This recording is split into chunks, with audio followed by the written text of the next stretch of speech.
അയ്യോ, നിങ്ങളുടെ ഔദാര്യം പറ്റാൻ മണ്ണൊന്നും അല്ല ഞാൻ. കിട്ടാനുള്ളതും കൊണ്ടേ ഈ വിശ്വം പോവും. ആണുങ്ങളില്ലാത്ത നേരത്തെ വീട്ടിൽ വന്ന് ബഹളം വെച്ചാലേ ഇവിടെ ചോദിക്കാനും പറയാനും ആരില്ലെന്ന് കരുതരുത് വിശ്വ.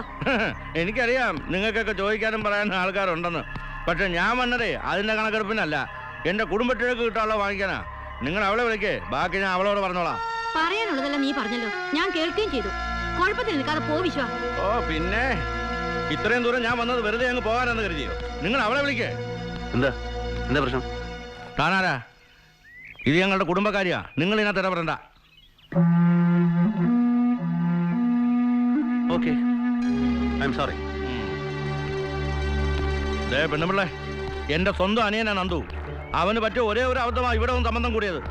മിലിറ്ററി ഓഫീസർ റാങ്കുള്ള ഒരുത്തന് വന്ന് കയറാൻ പറ്റിയൊരു വീട്. അവനെ കണ്ണും കൈയും കാണിച്ച് മയക്കെടുത്തിട്ട് വേണ്ട വേണ്ടെന്ന് അവനോട് 100 വട്ടം പറഞ്ഞതാ, കേട്ടില്ല. എന്നിട്ട് എന്തായി? താലി കെട്ടേണ്ട അന്ന് പന്തലിന്ന് തിരിച്ച് ജോലി സ്ഥലത്തേക്ക് പോകേണ്ടി വന്നു. പിന്നെ വെടികൊണ്ട് ചത്തുന്നൊരു ടെലഗ്രാമാ വന്നത്. താലി മാഹാത്മ്യം. ഒരു രാത്രി കൂടി അവൻ്റെ കൂടെ കഴിഞ്ഞിട്ടില്ല. എന്നിട്ടിപ്പോ അവന്റെ ചാവ് വിലയായി കിട്ടാൻ പോകുന്ന കാശ് വാങ്ങി സൂഹിക്കാൻ പോവാ. രൂപ 1 2 അല്ല, 30 ലക്ഷമാ. 30 ലക്ഷം തീറ്റിക്കാൻ ഞാൻ. വിശ്വ നിന്നോടാ പറഞ്ഞത്, നീ പോയി കുമാരേട്ടനുള്ള പോവാ. കുമാരേട്ടൻ സംസാരിക്കാൻ പറ്റിയ പാർട്ടി. എനിക്ക് അവളോട് സംസാരിക്കേണ്ടത്. വിളിക്കണേ, ഇല്ലെങ്കിൽ ഞാൻ വലിക്ക് പുറത്തേക്കിടും. മിസ്റ്റർ, നാണമല്ലേ തനിക്ക്? നഷ്ടപ്പെട്ടു പോയ ഒരു ജീവന്റെ പേരിൽ ഇങ്ങനെ വിലപേശാൻ?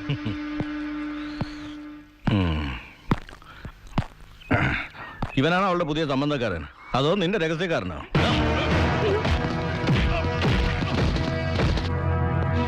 നാടിന് വേണ്ടി ജീവൻ കൊടുത്തൊരു പട്ടാളക്കാരന്റെ ശവത്തിന് വില പറയുന്ന പരമനാറി നീ.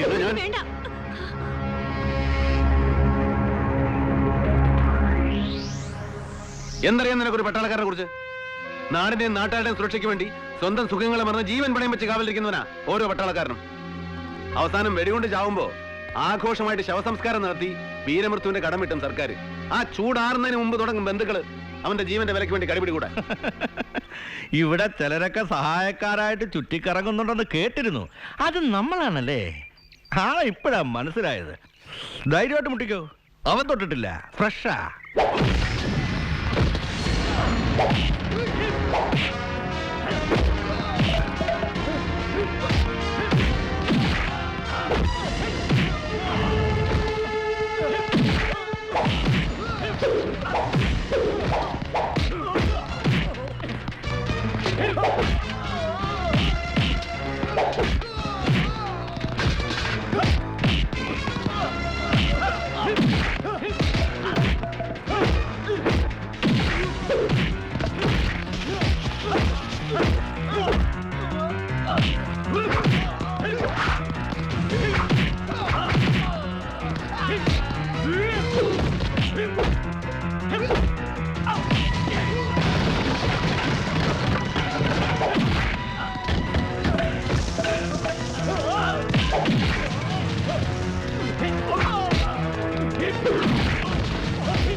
നോക്കിക്കണ്ടെടുത്തോണ്ട് പോടോ.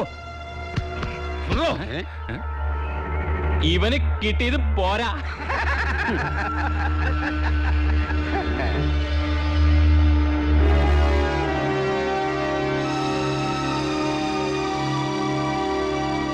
ചത്തുപോയ ഭർത്താവിന്റെ ചേട്ടനെ തല്ലിക്കാൻ ആളെ ഏർപ്പാടാക്കിട്ട് മാറിയെന്ന് രസിക്കുക അവള്. ഒരേട്ടൻ ഒരമ്മയുടെ മക്കളൊന്നും അല്ലല്ലോ. ജീവിച്ചിരുന്നപ്പോ നന്ദുവിനെ അമ്മയും നിങ്ങളുടെ അച്ഛൻ്റെ അടുത്തേക്ക് അടുപ്പിച്ചിട്ടുണ്ടോ? എന്തെങ്കിലും ഒന്ന് തിരിഞ്ഞു നോക്കിയിട്ടുണ്ടോ? നന്ദു മരിച്ചപ്പോഴോ അടക്കം ചെയ്തപ്പോഴോ വരാത്തൊരേട്ടൻ ഇപ്പൊ കിട്ടാൻ പോകുന്ന പണത്തെ പറ്റി അറിഞ്ഞപ്പോ അവകാശം പറഞ്ഞു വന്നിരിക്കുന്നു. താലി കെട്ടിയെന്നൊരു ബന്ധം ഞാനും നന്ദും തമ്മിലുള്ളൂ. ശരിയാണ്, ആ അവകാശം പറഞ്ഞ് ഞാൻ തൃക്കങ്ങോട്ടേക്ക് വന്നിട്ടില്ലല്ലോ. പിന്നെ നന്ദുവിന്റെ മരണത്തിന്റെ പേര് കിട്ടുന്ന പണം, അതിനൊരു ചില്ലി കാശ് പോലെ എനിക്ക് വേണ്ട. അത് അർഹിക്കുന്നവർക്ക് തന്നെ കിട്ടും. നന്ദുവിന്റെ അമ്മയ്ക്ക്, നിങ്ങൾക്ക് നിങ്ങളുടെ അമ്മയ്ക്കും ദൂർത്തടിക്കാൻ അത് കിട്ടുമെന്ന് കരുതണ്ട. മേലിൽ ഈ ബന്ധത്തിന്റെ പണത്തിന്റെ പേരും പറഞ്ഞ് ഇങ്ങോട്ട് വരും വേണ്ട.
Hey, take him. Come on, come on.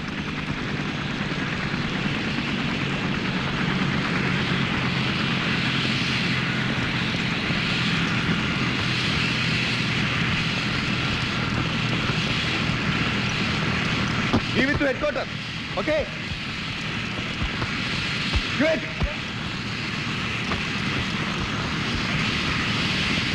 It's true, sir.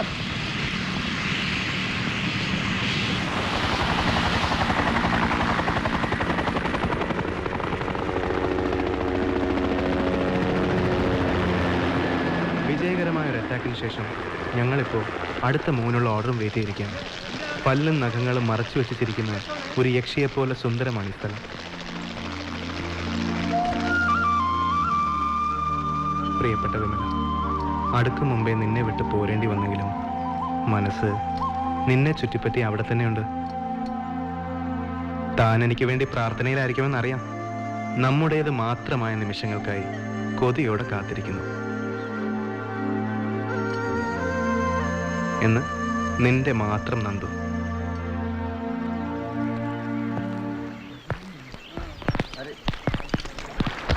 നിന്റെ ചരക്കിന്റെ ഫോട്ടോ ഞാനൊന്ന് കാണട്ടടാ. അങ്ങനെ ഇപ്പൊ കാണണ്ട.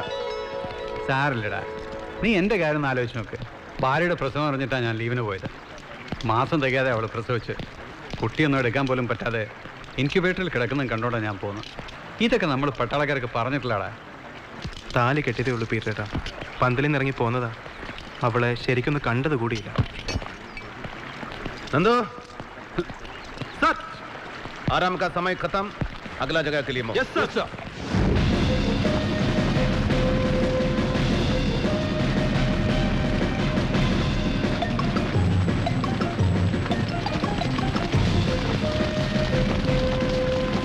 पीटर जल्दी.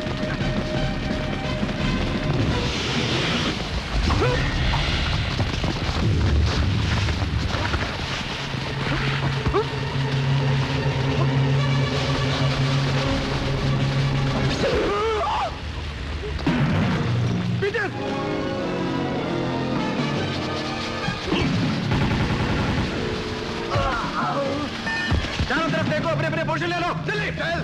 पीटर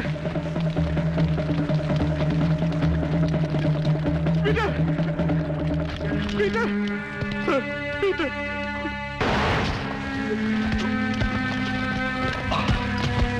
पीटर पीटर पीटर चलो सब लोग चलो यहाँ से. Peter Come on, come on. Peter Peter Come on, I say, come on. Sir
on, Benny. जल्दी जल्दी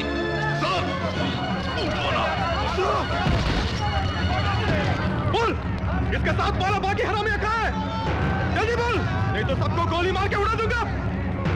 बोल।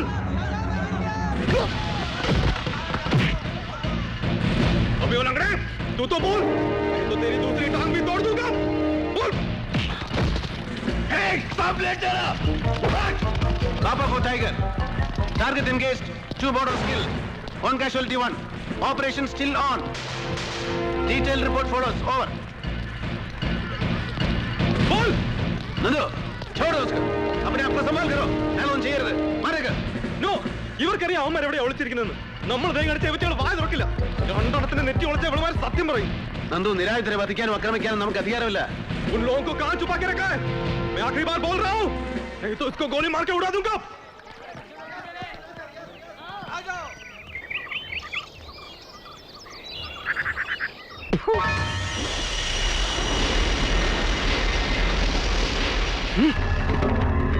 Nandu, put your gun down. Put your gun down.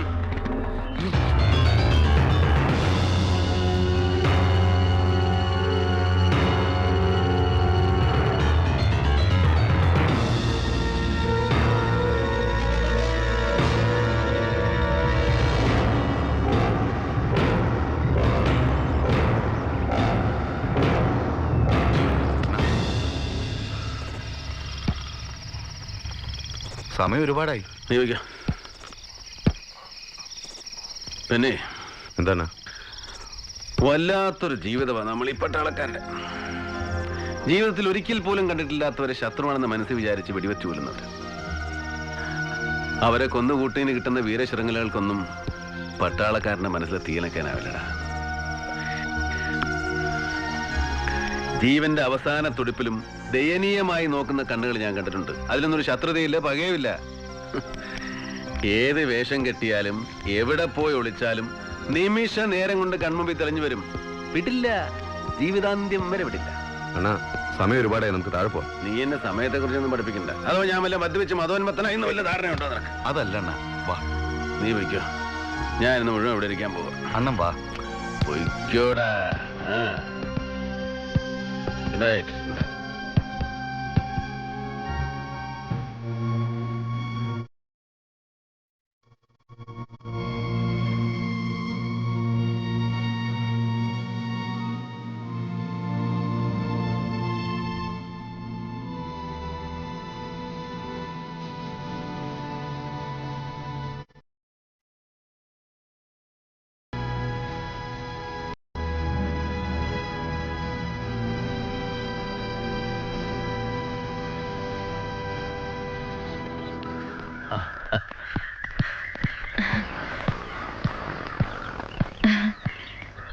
ഇവിടെ വെച്ച് കണ്ടത് നന്നായി. ക്യാമ്പിൽ വന്ന് കാണാൻ ചെറിയൊരു ചമ്മലുണ്ടായിരുന്നു.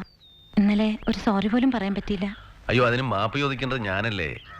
വിമലയുടെ കുടുംബകാര്യങ്ങൾ ഇടപെട്ടതിന് ഒഴിഞ്ഞു മാറാൻ പരമാവധി ശ്രമിച്ചു നോക്കിയതാ. പക്ഷെ നിയന്ത്രണം വിട്ടു. വിമലയെ ആദ്യം കണ്ടപ്പോഴോ പിന്നീട് പരിചയപ്പെട്ടപ്പോഴോ ഒന്നും ഇങ്ങനെ ഒരു ദുരന്തം മനസ്സിൽ കൊണ്ടുനടക്കുന്ന ആളാണെന്ന് തോന്നിയതേ ഇല്ല. ഒരു വിധവയുടെ ദുഃഖം മുഖത്തണി നടന്നിട്ട് എന്തിനാ? എന്നെ സ്നേഹിക്കുന്നവരെ കൂടി സങ്കടപ്പെടുത്താനോ? അല്ലെങ്കിലും നന്ദു മരിച്ചെന്നറിഞ്ഞപ്പോ എനിക്ക് സങ്കടമാണോ തോന്നിയെന്നൊന്നും അറിയില്ല. ഒരുതരം മരവിപ്പായിരുന്നു. ഇഷ്ടപ്പെടാൻ മനസ്സൊരുങ്ങും മുമ്പേ നഷ്ടപ്പെട്ടില്ലേ. ലീവ് ക്യാൻസൽ ചെയ്ത് തിരിച്ചു ചെല്ലാനുള്ള അറിയിപ്പ് കിട്ടിയത് കല്യാണത്തലേന്നാ. ഒരുക്കങ്ങളെല്ലാം പൂർത്തിയായതുകൊണ്ട് ചടങ്ങ് നടത്തിയെന്ന് മാത്രം. കല്യാണപ്പന്തലിൽ നിന്നാ നന്ദു ഇറങ്ങിപ്പോയത്. ശരിക്കൊന്ന് പരിചയപ്പെട്ടത് കൂടിയില്ല. സങ്കടമുണ്ട്. അത് പക്ഷേ വിധവയാകേണ്ടി വന്നോണ്ടൊന്നുമല്ല.